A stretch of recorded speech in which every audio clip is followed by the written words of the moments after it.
meeting will be now called to order. All right, let's have a roll call. Mr. Robert Ellis. Here. Mr. Gary Libby. Here. Ms. Teresa Doan. Here. Ms. Krista Goodrich. Here. Mr. Dino Pascalak. Here. Mr. Tony Servat. Okay. All right, let's go to item 3. We obviously have a quorum. Now, by the way, Tony's the representative from the planning board, right? Correct. So if they, is he still a member of the planning board? Correct. Yes, Okay. Chairman, I think. he is chairman. Okay, he's chairman. Okay, all right. Okay, I just didn't know what was going on. All right. Okay, everybody received the minutes from last meeting. Are there any corrections? Gary? Yeah, on item number 4, under old business, I think that item was that the Historic Preservation Advisory Board hadn't or wasn't clear on our attempt to invite them to participate in a process that would see more than Peabody Auditorium as a National Register district, especially the important buildings in our geographic area. It wasn't so much just to get a bronze plaque, but there are other ways of showing it. And I don't know, Reed, whether you've heard anything from them or not. I had a chance to run into their president walking her dog up my circular driveway. Every time I hear a dog, I'm right there. And she didn't seem to think that they knew anything about this invitation, but she was going to take it upon herself to kind of broach it. She went online and she followed our minutes from previous meetings, so I think she's up on what the suggestion was. It was just an idea that because we don't really have the authority to name a building, they do, as they did Peabody Auditorium, but they reside in the Main Street redevelopment area, which is part of our purview. Understand, and I have shared that with the Historic Preservation Planner, who is staff to the Historic Preservation Board. Super. And if I can add, if I recall at one of our last meetings, he did reference that there's some other locations that they're trying to go through the process of designating as historic structures. They just can't name something as historic. The property owner has to request it and be involved because there are ramifications if something is named historic. Then it goes to the planning board and then it goes to the city commission. So it starts with, but the planning director or planning person who handles the Historic Preservation Board has identified some additional buildings that could be considered for historic designation. There are about 22 that are already contributing structures in the Main Street redevelopment area that are eligible now. So I think it's great they're looking to add new ones.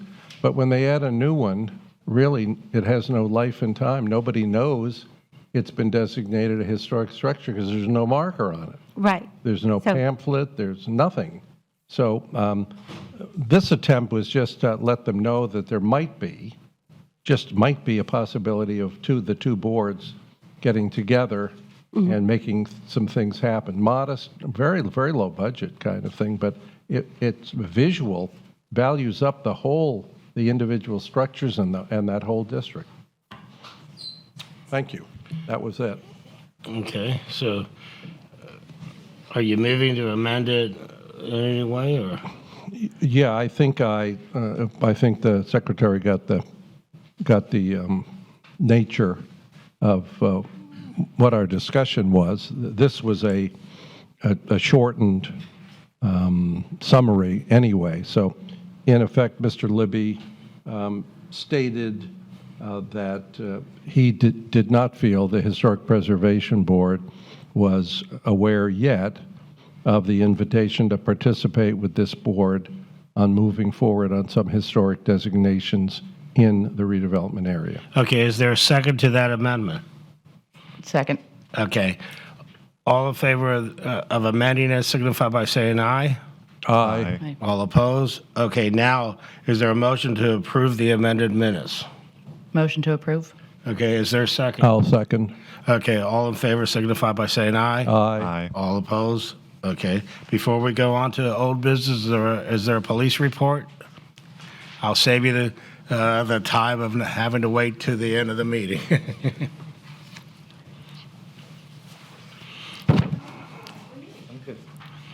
Good evening, Captain Nicolo, District 2 Police Captain. We have a new reporting system that we're implementing through the county. There were some kinks when countywide we tried to implement it, so we've kind of held off on the full implementation process. It's going to be delayed until May or June. So the percentages here are a little bit off. So I'll just read you the numbers of what we had in the last 2-week reporting period. For auto thefts, actually, let me go to the right page here. For auto thefts, we had 2. For burglaries, we had 8. The majority of those were residential burglaries. It was split half and half between the different sides of the river. For car breaks, there were 5. Most of those happened in the Seabreeze corridor. Last weekend, we were able to shift some resources down there and catch someone pulling up door handles. That was a good arrest that we made, and we've kept up those resources for this weekend, Thursday, Friday, Saturday, so we hope to have a lack of activity down there. Robberies, we had 0. Total aggravated assaults and batteries, we had 4, the majority of which were domestic related. 0 sexual batteries, and a total of 35 Part 1 crimes, and 1,676 calls for service. In terms of events coming up, we've got Bike Week in just a few weeks. So we've got all our rosters and plans pretty much finalized, so we'll be ready to go for that. That'll start the Thursday, the 3rd or the 4th, running through to the following Sunday, which I think is the 13th or so, maybe off by a day. Any questions, complaints, concerns? Yes, sir. Yeah. Just a question. Do we coordinate with police departments and adjoining municipalities when they issue a telephone alert that there's a missing child, or it was at 3:30 in the morning? 4 o'clock. 4 o'clock. You got it at 4. 3:30 in the morning, I was awakened by the telephone that told me that there was an autistic woman in Ormond Beach that they were looking for, and for me to keep my eyes open. Oh, you received a phone call? I received it Yeah. at my house and on my cell phone at the same time, and I was like, I mean, do we do adjoining municipalities? Sometimes, I mean, the majority of the time that we coordinate with other agencies is through like our mobile, Right. it's our mobile computers response system. So it's called an MDT, and the way that we do this is we send messages to each other, and they're called BOLOs, be on the lookout. If it's something that arises to the seriousness, or you might be in that area where they believe the person might be, you could get what's called the reverse 911 phone call. I thought you were going to ask about the helicopter for the missing 11-year-old who ran away twice, but for the autistic woman from That I Ormond. understood. It was the 3:30 and the Yeah. 4 o'clock. yeah, I got the same exact one he received. It was like 3:30 to 4 in the morning. I have the recorder right here. And then when I called up the next day, they told me that we could go on the website codered.com or .org or something like that, and then remove ourselves. But I don't want to remove myself, because if I remove myself, then when it is a bona fide, I mean, I'm not saying this wasn't bona fide, but it's Maybe someone you know or something. Yeah, I mean, I'm not- Or familiar with, right? right. I mean, Yeah. so I was like, okay, this is the first time it's happened. And the police department that I called Ormond Beach Police Department. They told me they received hundreds of calls. So if that's the case, I'm sure that word Right. got out. you Yeah, know? yeah. I mean, is there a courtesy? Did you guys know about when they, in the middle of the night, they send out looking for either a child on foot or this was an autistic lady, at 3:30 in the morning. I don't know how residential phone numbers are, It was probably through a reverse 911 phone call system, which would be implemented in cases of emergency. I wasn't specifically notified. If it's someone from a different jurisdiction, Their detectives might let our detectives know. They may put it out on social media. They may send us an information. Like every week or so, we get a county-wide report about different incidents that happened. It's not very long. It's probably like 5 or 6 incidents.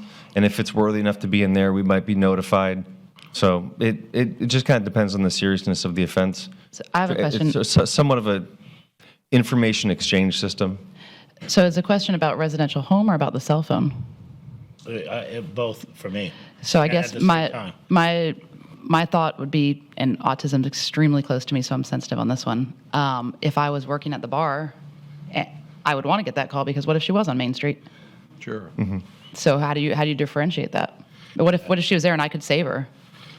Maybe they should just, well, anyways, I'm sure that they're, if they received hundreds of telephone calls, which is what I was reported, I'm sure they're working out something. Something, Where, maybe, commercial businesses and cell phones only, not home Yeah, maybe cell residences phones or only. something like that, because but anyways, I'm glad to know that there is a process that will allow some residents to get their name off. Yeah, the list, it's because a called, lot of older people. it's called codered.com, or I'll look it up while we're here, but it's code red something. Okay. Any other questions or comments or complaints that we can help you out with? You guys are doing a very good Yeah, job. Thank you, appreciate it. Yeah, doing our best. So, all right, well, I hope you all have a good evening. All right, thank you. Okay. Now we're going to go on to item 4, old business. Okay, is there any old business come before the, Yeah, we discussed, I think, either the last or the last 2 meetings, the possibility that the Volusia Echo program had changed its protocol that allows now municipalities to use redevelopment dollars as match. And I called over to the county's office, and to be frank with you, no one really could put their finger on a ruling that had been made. However, during the hearings on the grant cycle, the city of Holly Hill was allowed to use its redevelopment dollars to match the county, not only to match the county, but to also borrow money from the county to the tune of, I think, $3 or $4 million for the the pickleball courts that they're building up in the park there. So I think the city's aware that there is that possibility, and I'm thinking of Peabody Auditorium with all of the great plans we have. You talk about a facility that touches the lives of thousands and thousands of countywide residents. Peabody is really it. That, do you know whether or not we have found out, Reed, the city has found out whether or not we can use redevelopment dollars? Because that really is we have to budget these dollars. Some of them are restricted. I know they're geographically restricted, but some of them are restricted as to use. I believe that that's an outdated policy that we had in the past from the county, but with the change in administration, I think So we can use redevelopment dollars. it's going to be our assumption going forward. Okay, great. There's not some, statement we can find anywhere in any of the current grant information that would restrict us from. Patricia Northey is the new chairman of the ECHO board. She's a former county council person, and I think maybe even a telephone call to her would get to the bottom of it, because she's not going to chair a meeting that grants, I think, a major grant of over $1 million, and then a loan of $4 million if they don't have, dotted every I and crossed every T.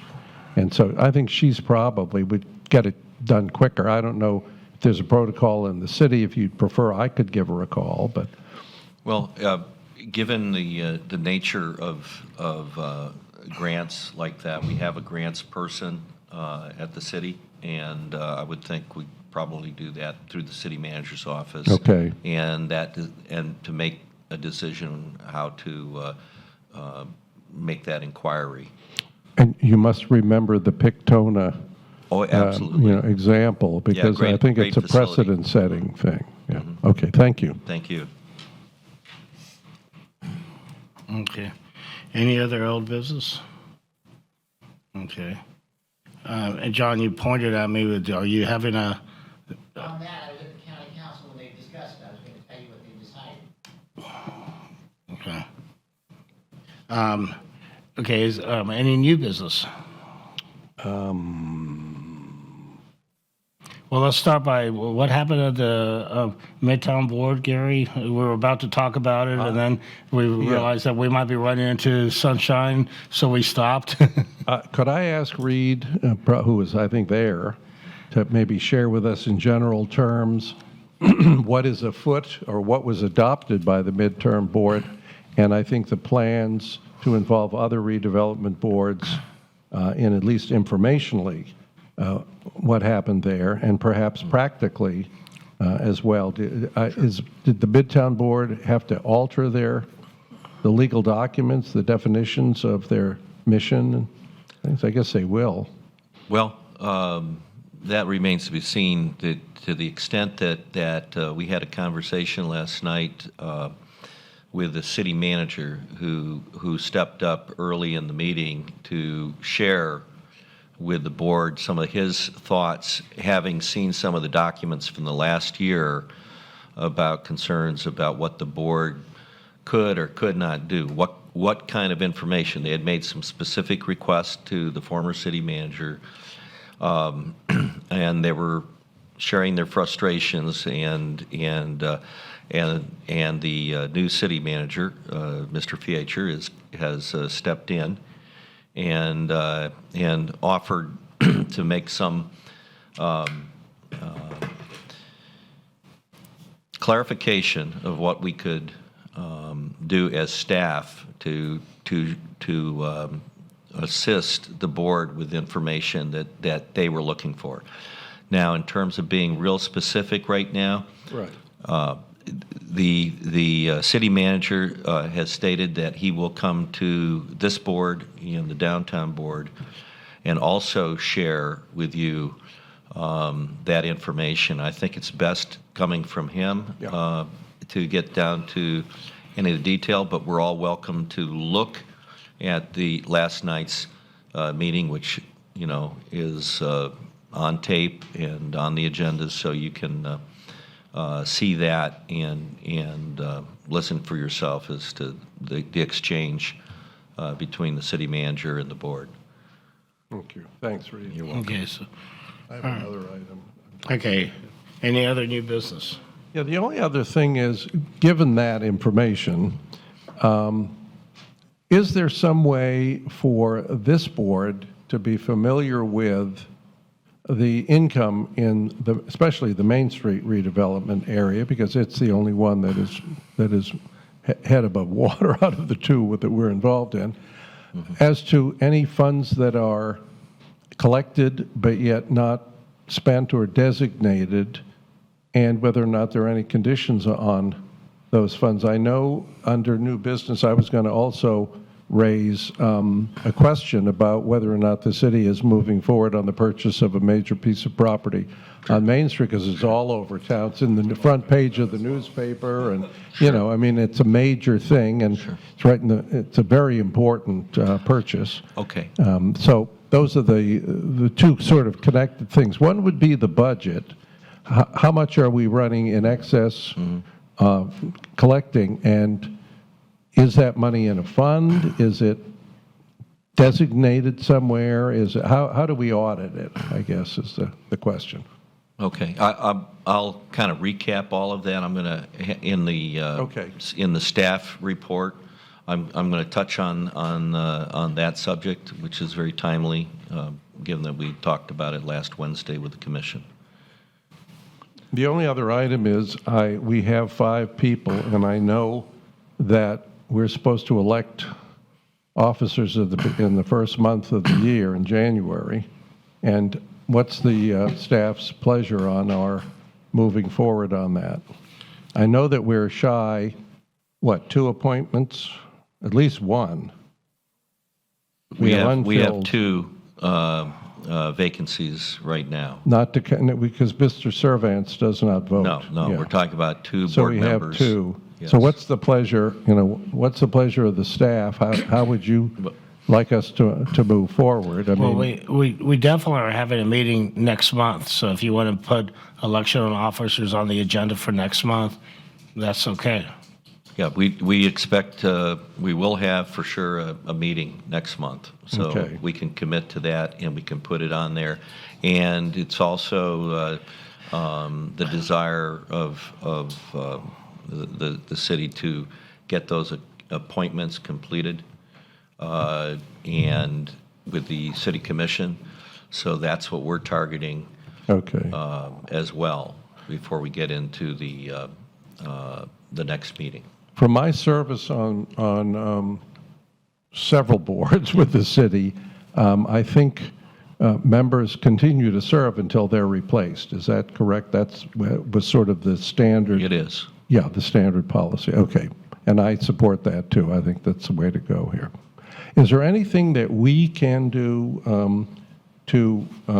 I'd use the term goose, but it's not a very elegant term for a meeting like this, the process to find candidates who might be eligible to serve on this board? I know a lot of people have applied. Unfortunately, they tended not to be eligible given our guidelines, which are geographic. Anything that Reed or our legal counsel could share with us that we might do? Well, other if than- you know of anybody that you think would be a good member of the board that lives within or has a connection within the area that meets the criteria, talk to them and say, would you be interested in serving? And Yeah. you could even have an application in hand and hand it to them and say, if you are. I can't tell you. Two people who applied thought that they were eligible, and one missed eligibility by one house, I guess, in the geographic thing. I don't know what the problem with the other one was. And I know that there is some, if you own a business in the area or live in the area, but I, for example, my eligibility comes with historic Pinewood Cemetery, the corporation owns that piece of property, and so that allows me to be eligible. We have very few not-for-profits in the Main Street redevelopment area. I mean, Peabody has an advisory board. There is a not-for-profit, but I don't think they're as active today as they were several years ago. But thank you. Thanks, Kira. I'll look and see if we can find somebody. And I'd urge my colleagues on the board, if you could urge a willing victim to join us, that would be terrific. Is there a minimum age besides 18? Is there any rule against two members of the same family? Yes. Well, then you're saved. Other than the city commission. Well, that's why I asked. I thought, oh, it can't be allowed. And then I thought, maybe it is. Okay. All right, is there any other new business? All right, let's go to other business. Redevelopment project updates. Ready. I've got some handouts here, and Mandy is going to hand out some information for you about the FDOT ISB improvements public meeting that was rescheduled. It's been delayed now to Wednesday, March the 30th, 2022. It will be at 5:30 p.m. in the Volusia County Beach Safety Headquarters.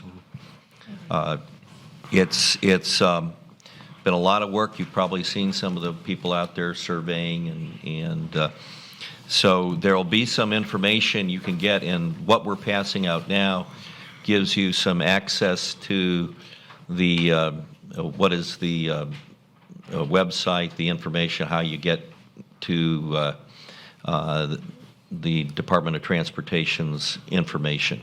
So in the meantime, do some homework. Mr. Chairman, could I ask a question?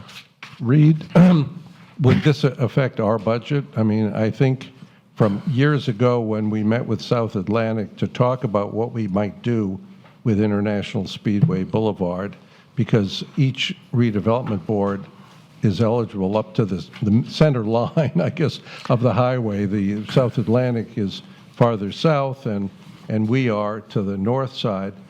Are there going to be commitments of funds from redevelopment funds for the improvement of those streets? Yeah. Are they all FDOT? The DOT street, this is all DOT at this point. Okay. We funded the original effort and study Right. to look at traffic circles, and so that part is done. This is really DOT doing what it's going to do. There's always questions about how other dollars might come in at the end. This is really the engineering feasibility and how this might roll out, and this is for the public to have input. I think members of the board might benefit from seeing, maybe, I know the city has copies, I have a copy of the original plan that we did with the South Atlantic when it was an independent board. And I know that the plans are, oddly enough, or maybe specifically based to a certain degree on that original information that we gathered. What was it, 6 or 7 years ago? It was a long time ago. Long time. But I do want to clarify one thing. The boundary of Main Street.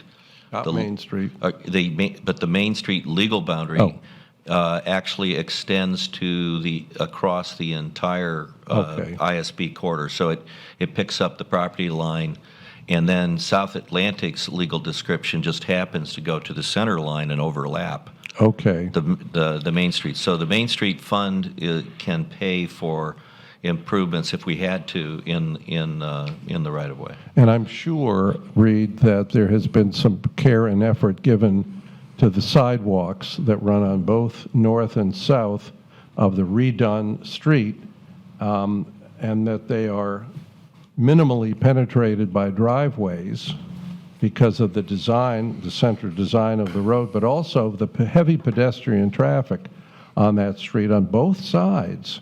And I drive there on a regular basis and see mothers with children on almost a daily basis. A lot of older people walk on that street. And it's been a problem when you're going 30 or 40 miles an hour and you come over the bridge and you see a parking lot and you make a right-hand turn, you come up over the sidewalk. I don't know whether or not they're going to be limited access to the parking. That was one of the questions we asked Dr. Duva when he was here with his project.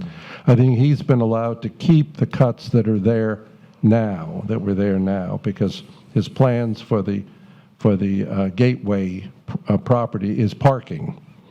And so I think that whole area is going to be subject to, that whole area will be subject to a sidewalk that goes like this, rather than a sidewalk with a curb. Well, we don't have any details on what sidewalks will look like and their Okay. elevations, so this will be our first opportunity to Okay, start great. to have that discussion. Thank you.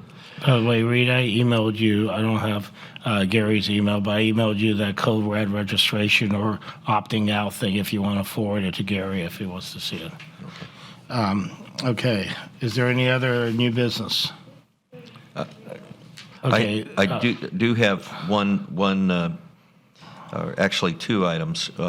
One is. I meant to say redevelopment updates. Yeah.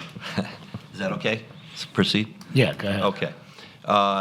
Just wanted to hand out some information here about I'll jump over to Halifax Park, 34 South Halifax Avenue. We had originally acquired the property way back in, I think it was 2009.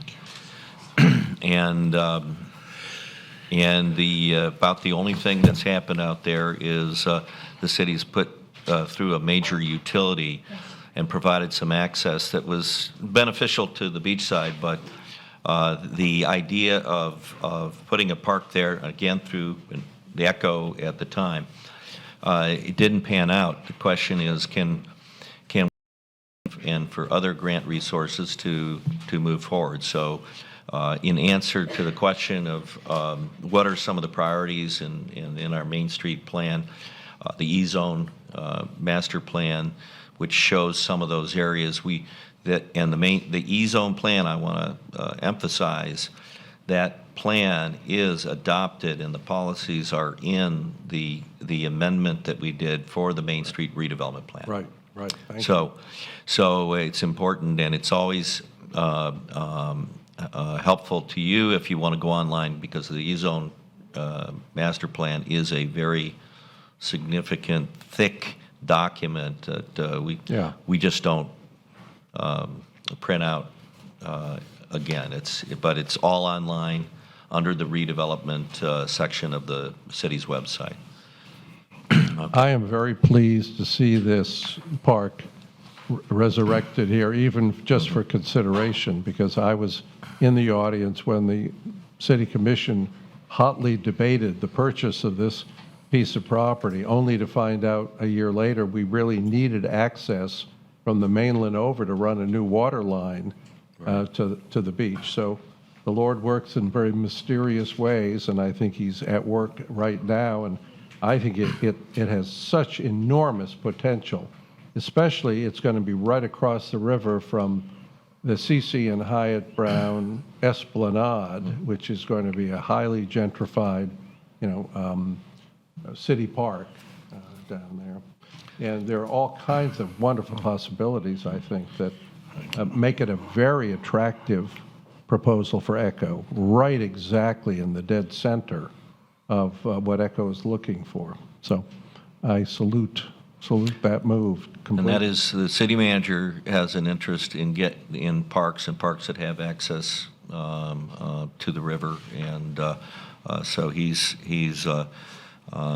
pressing on with staff. He's going to be Bravo. looking at how to do that. So, and maybe he'll have more to say when he comes and sees you directly. I have also, I think, did the ECHO schedule get handed out? There's one other piece of information. You can go to the ECHO website. It's the Volusia County website, but it's the ECHO portion, and it will give you all the information you want about past projects. And so when we talk about who's getting what money in any given year, they have a dashboard. And so that's good information for this board if they want to dig into it and see what has happened in the past and what the opportunities are going forward. I hear from members of the ECHO Advisory Board, they're looking desperately for good, large projects that are highly accessible to people from throughout the county. And a park like this on the river is exactly, we have other assets, I think, in the city that would satisfy that. Peabody Auditorium obviously satisfies that as well. So I'm really excited about the relaxation of the redevelopment area. That was the genesis of my question about the money. Because if we've got money, I think we could double, at least double, maybe even more than double it through the ECHO program. In public disclosure, I was the first chairman of the ECHO board, was one of the 4 authors of the legislation, and was a 3-time chairman of the ECHO committee, and a lot of Daytona Beach projects, good ones, big ones, did very well in that first 20-year program. And you can drive around our city and see them. So it's a wonderful program. I speak highly of it, and I'm very glad the city's got a grant writer now who targeted for what kinds of things we can do with that. But you need match money. Okay, Reed, anything else? Excuse me for the cough.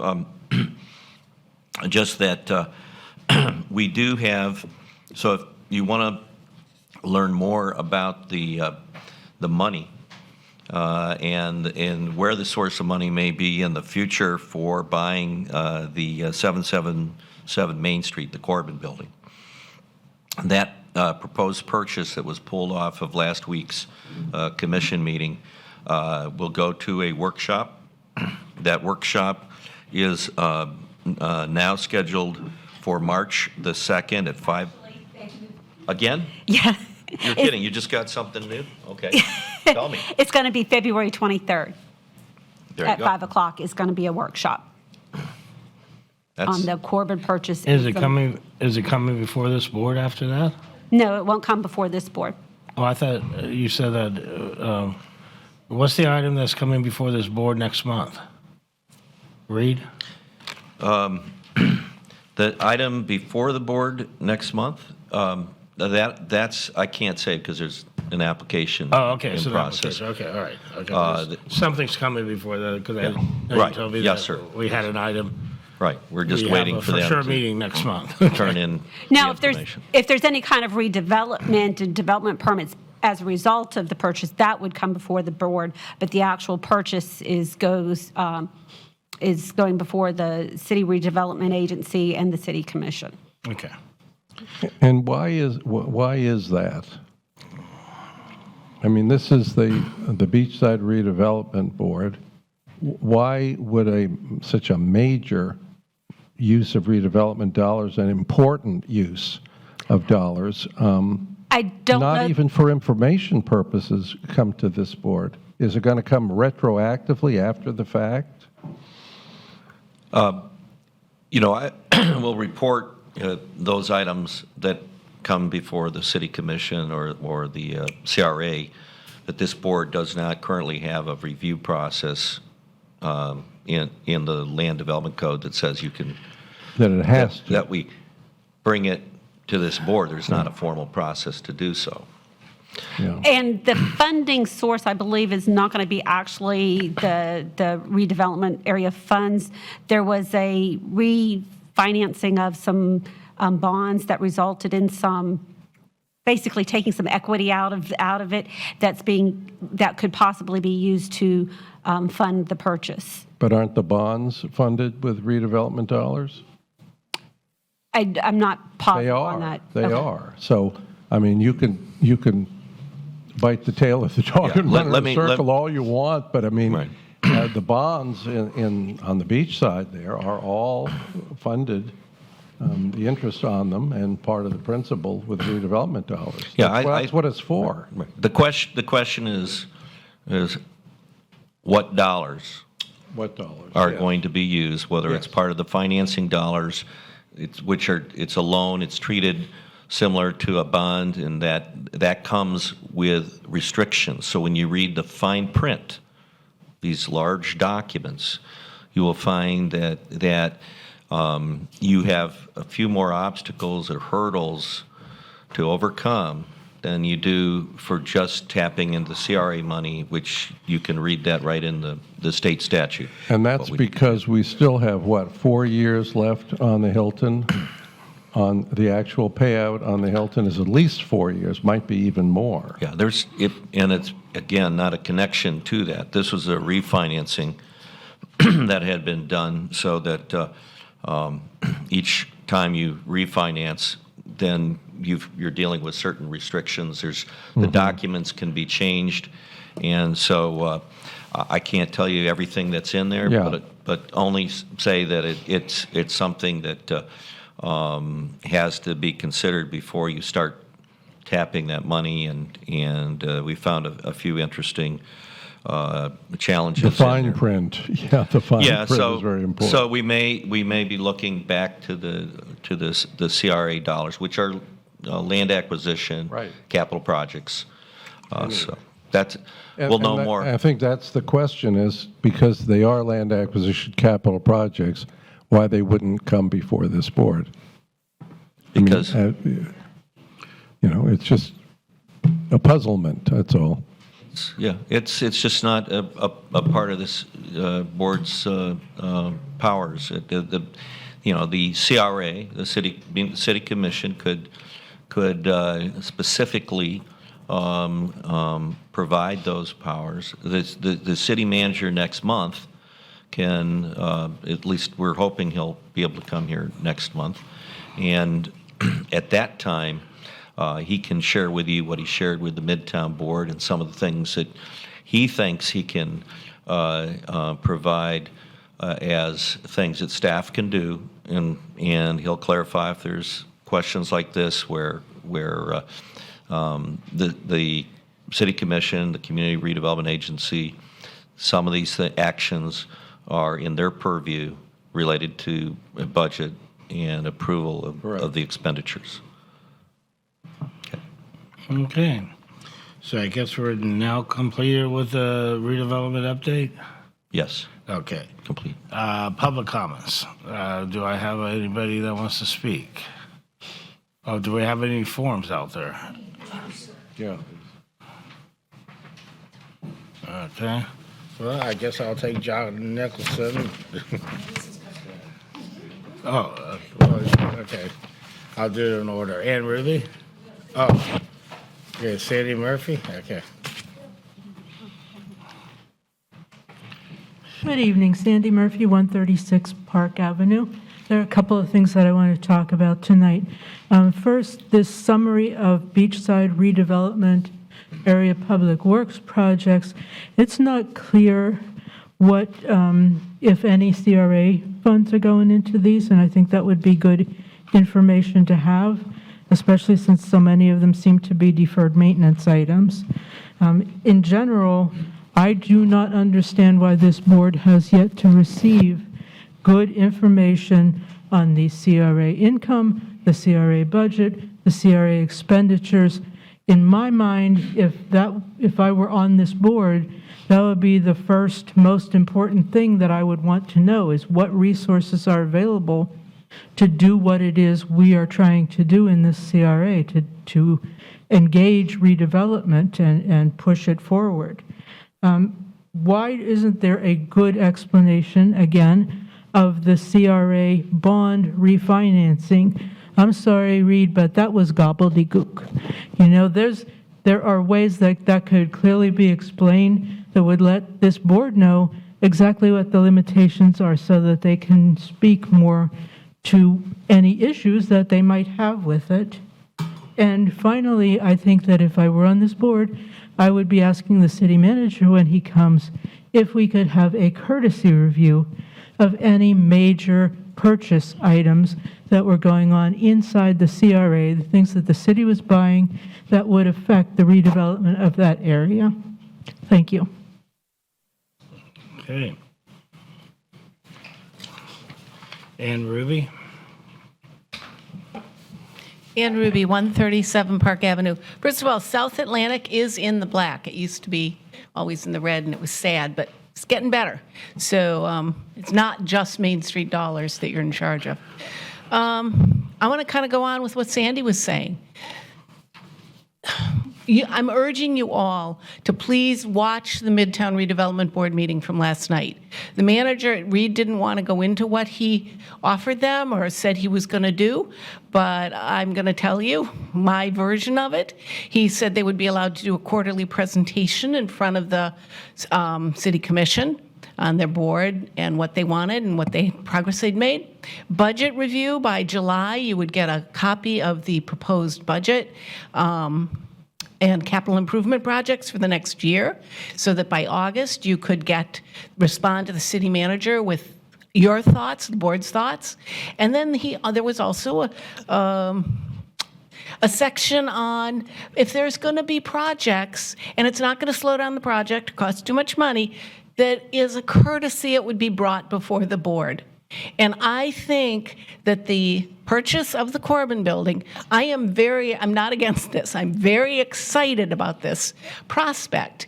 But I don't think it has been made clear enough at all how the city's going to develop it, what the structure's going to be, what it's going to look like, and the very best place to start with that discussion and disclosure is in front of this board. And to do anything else, to do any less than that, it just seems like we're going back to the dark days where the citizens and the residents are treated like mushrooms. I just cannot say enough. The workshops are lovely things, but the public doesn't get any input into a workshop. You cannot make a public comment in a workshop. Neither do we. No, neither do you. And so the minimum courtesy would be to bring back an outlined, clear plan for what happens after we spend the $3.1 million. It just, I'm just kind of, I understand you don't have that power. I understand that you don't have to have that, but as a courtesy, in the interest of transparency, in the interest of real public support, I think that needs to happen. And I do, please, Derek Fiescher spoke at the very beginning of that Midtown Redevelopment Board meeting. I urge you to go back and watch it. Thank you. Thank you. Okay. Well, I guess that's all for the public. I'm kidding, John. John Nicholson. John Nicholson, 413 North Grandview Avenue. Again, on that same topic, I encourage you guys, when Sheila McKay was city commissioner, there was a discrepancy or a problem with no resident of the city of Daytona Beach being on a CRA board. She thought, and I thought, that that was terrible, that we would have boards with no one from the city on those boards, especially downtown. So she was hoping to change that. And to do so, Jim Chisholm changed all the rules. I'm asking you to go back to what used to be when you were a little boy and you were on the... So rather than sitting there saying, well, we would like to do this, we would like to do that, find out what you were originally allowed to do that Jim Chisholm took away from you guys. See if you can get those put back. Secondly, the area by the Daytona Grand, where I live, is in the CRA area, okay? Up to Oak Ridge and A1A.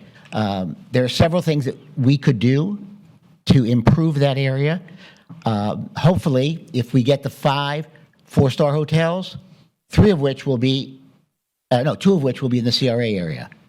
Also, the improvements that Jim Morris is planning on that intersection, make sure that all of our CRA is maximized, that it is as attractive as it possibly can be. Because right now, the intersection, the median, is all dirt. There's some property there that's terrible. So let's make our portion of that area as nice as possible, because it is going up in quality. Secondly, Main Street rehab, people are asking. The mayor is planning on the rehab. So Gary, and you and the mayor, when he came to talk to you guys about what he's planning for Main Street, Dino, I don't remember you saying much to the mayor when he was here discussing what he's planning on Main Street. I don't think any of you saw the mayor here because you are the Main Street board. And the Main Street is in the CRA area. You guys have had no discussion, and you should. He's planning on all these changes, and you guys are not part of it. We weren't allowed. I mean, when they I did the know, walk, we that's weren't my allowed. point. We were told that we weren't allowed to. Because I then know. we'd You have were not a- allowed to be on the street when he had his little tour. Well, the tour is over, okay? You guys need to get a little, ladies are present, guts to demand to know what he's planning. You cannot have him go through all of this stuff and at the last minute saying, this is what we decided, vote on it. I think You need input all along, every inch of it. I think there was every expectation on the part of Mayor Henry that staff would bring back to the appropriate boards. The Historic Preservation Advisory Board needs some information as well on some of the changes that he envisions in just general terms. He didn't speak very specifically, other than he feels that the renovations to Main Street, as successful as they were 20 years ago, are no longer very successful or very useful for many of the merchants that are on the street. We need to look at seriously at parking and other considerations that are not new on the Yeah, board. that should be generated here. I don't think the mayor not- is moving too fast in spite of us. I think No, there's he's every ignoring you, expectation. Gary, is what I'm saying. What Okay. makes you think that we aren't having meetings and doing research? Because I'm very familiar with what's going on with the mayor's ideas on Main This Street. board, see, you're one member of the board. It should be the board as representing Main Street, and actually, they changed the Beachside, okay, CRA.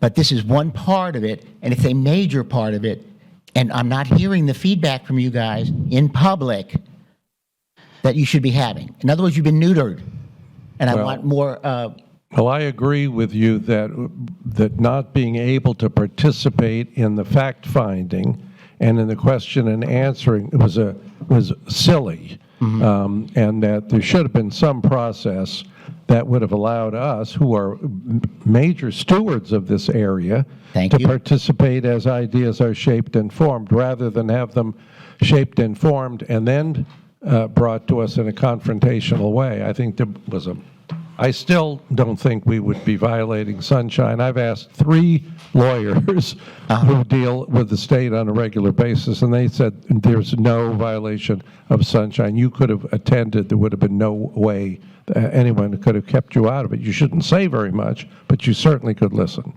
Correct. Also, on the FDOT, take a look at the bollards that they're planning. There's, I think, 68 bollards for each intersection. They go half a city block.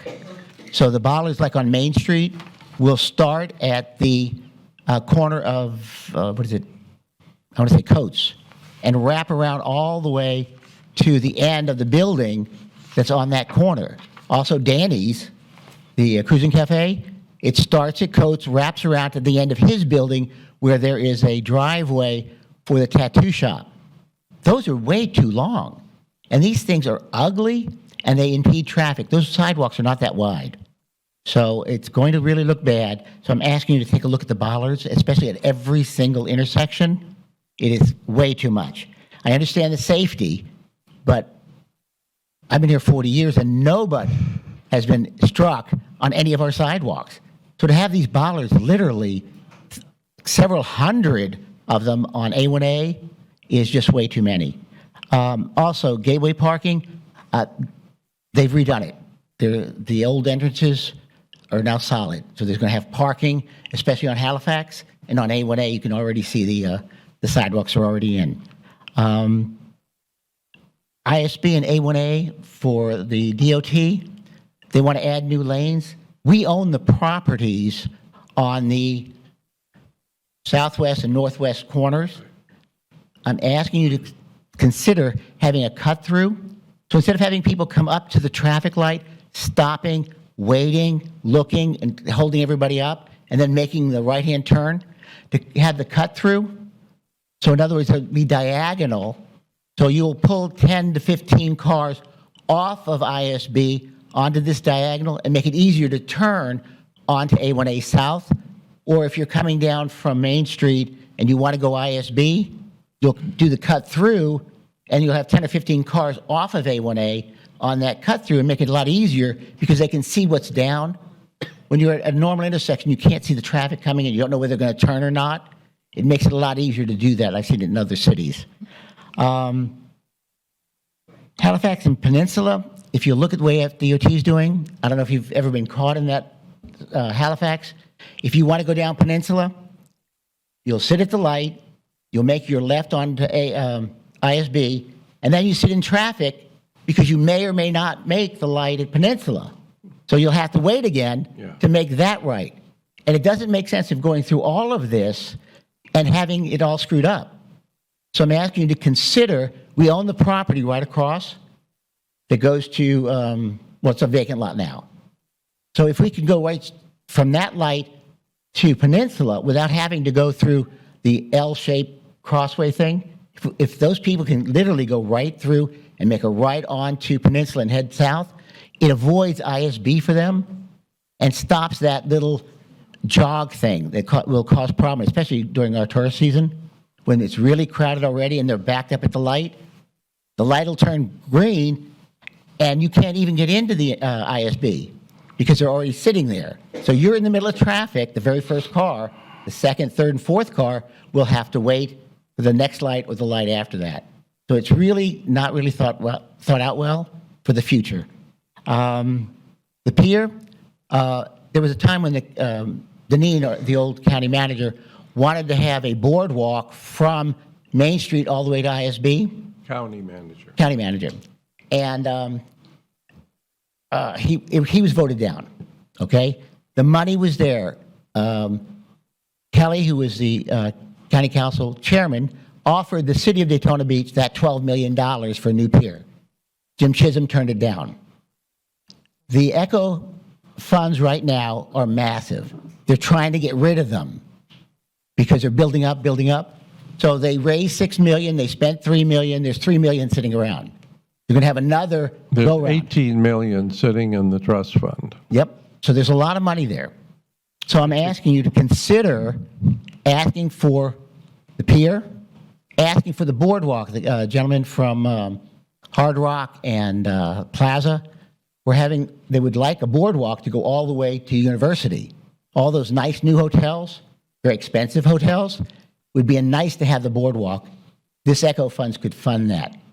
And with regard to the Peabody, it was brought up at the county council meeting.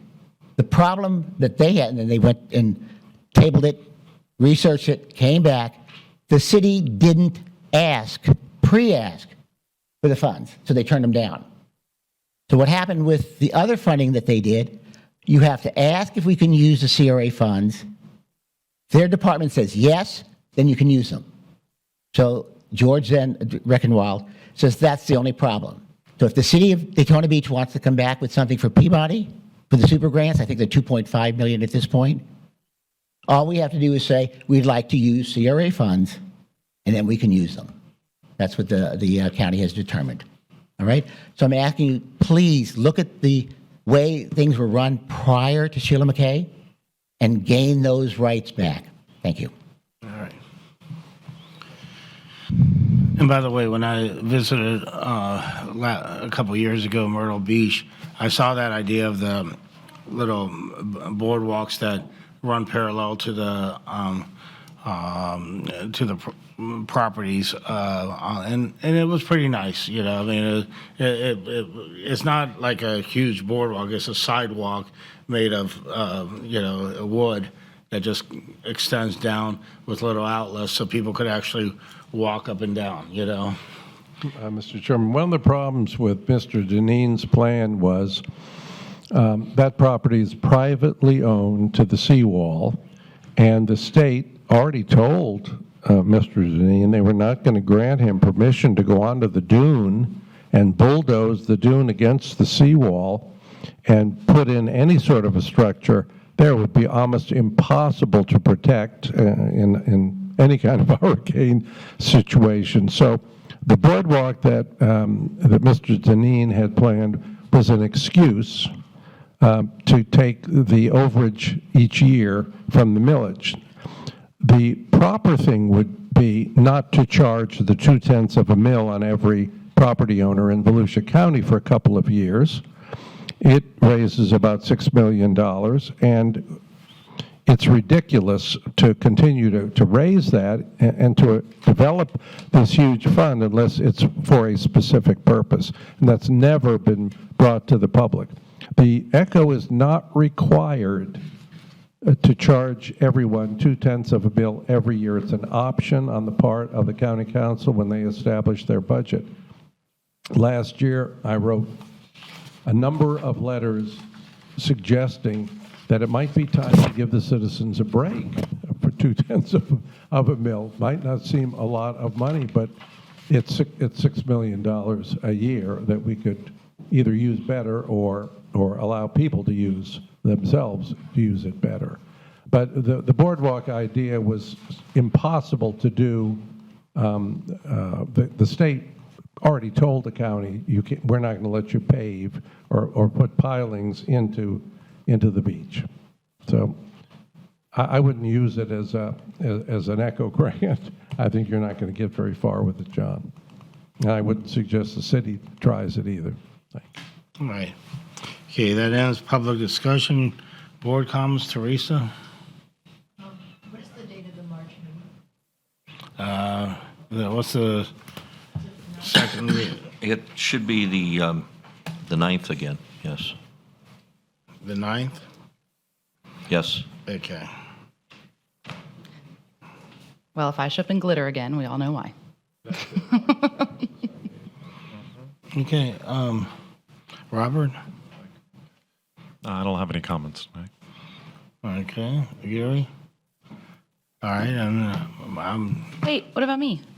So Oh, I you no, that was, I spoke, was just and I laughing thought about that was glitter. your No, no, comment. no. I wanted to say that I but first of it's too late. No, I'm kidding. we will get in a fight up here. No, I wanted to say that I appreciate all of your comments tonight. One, you always educate me, so I truly appreciate it. There's things I don't know, I've never dealt with before, so thank you. I thought you guys had some really good ideas.